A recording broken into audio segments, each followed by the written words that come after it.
Alors, une vague de chaleur intense fait rage en Amérique du Nord, au Canada notamment. Voyons ce qui se passe avec Numérama. C'est parti.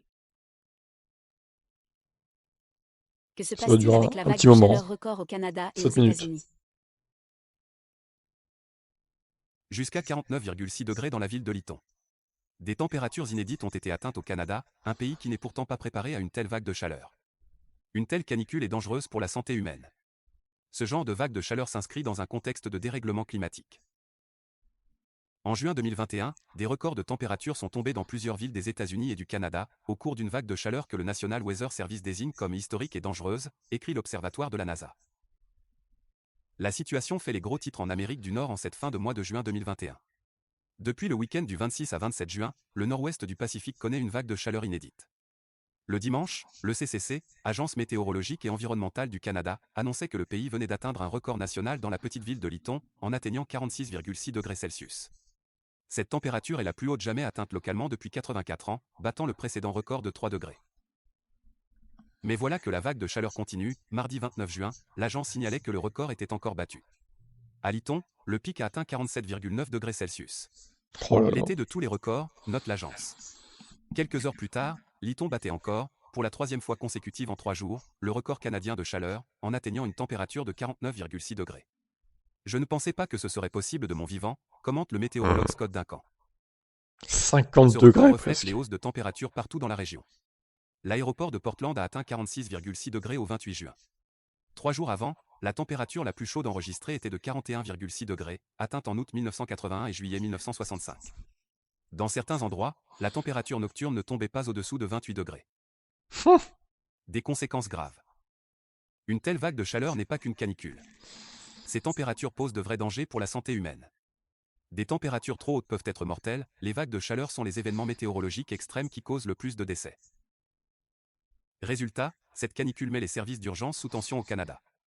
Nous avons répondu à de nombreux appels médicaux liés à la chaleur aujourd'hui. Notre agence n'est pas la seule. Les ambulances sont très sollicitées en raison de la demande. Nous demandons aux gens de reporter leurs activités de plein air, de trouver un abri approprié et de rester éloignés de la chaleur jusqu'à ce que les températures baissent, alerte le shérif de l'Oregon. Les écoles ont également été forcées de fermer dans plusieurs localités. Du 25 au 28 juin, 233 morts subites liées à la chaleur ont été rapportées au Canada. Et il n'y a pas que l'impact direct pour la santé humaine. De nombreuses infrastructures, qui n'ont pas été bâties pour subir de telles chaleurs, se sont littéralement mises à fondre. C'est le cas des D'accord. câbles d'alimentation, par exemple. Cela a généré plusieurs coupures de courant qui, à leur tour, mettent en danger la santé humaine en coupant l'accès aux appareils de climatisation et de rafraîchissement. Plus largement, d'ailleurs, la situation met en exergue le manque de préparation d'une région peu habituée à la chaleur. Comme le relève Vivek Chanda, spécialiste en adaptation climatique, auprès du média américain Gizmodo, il y a une incorporation relativement limitée des technologies de refroidissement dans les ménages, dans le nord-ouest du Pacifique. Seuls 30% des habitations de Seattle ont une climatisation centrale, et 60% à Portland, et ces chiffres sont bien plus bas dès que l'on sort des zones urbaines. Les personnes ayant des conditions de santé préexistantes, les personnes âgées, et aussi toute personne vivant dans des immeubles d'appartements sont également très vulnérables à cette chaleur. À Tu lire. m'étonnes. Ce qui se passe ici n'est pas normal. Le changement climatique crée des forêts fantômes.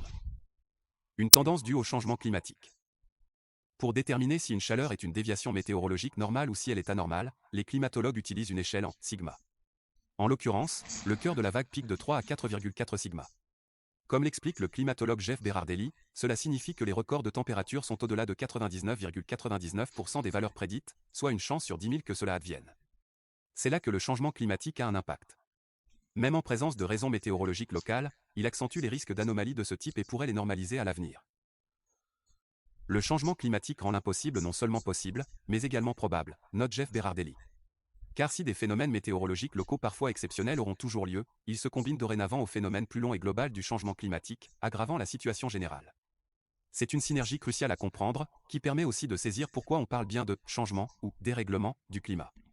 Une petite augmentation au long terme dans les températures moyennes mène à une augmentation disproportionnée des occurrences de chaleur extrême. Cela rend les vagues de chaleur plus probables, rappelle Climate Central. Concrètement, on le sait depuis plusieurs années. Le changement climatique accentue tout à la fois la fréquence, la température et la longueur des vagues de chaleur. Ce n'est d'ailleurs pas de la futurologie, mais une analyse qui se conjugue déjà au présent. D'après une étude parue en mai 2021, 37% des décès dus à la chaleur seraient d'ores et déjà attribuables aux chaleurs provoquées par le changement climatique anthropique, dû aux activités humaines.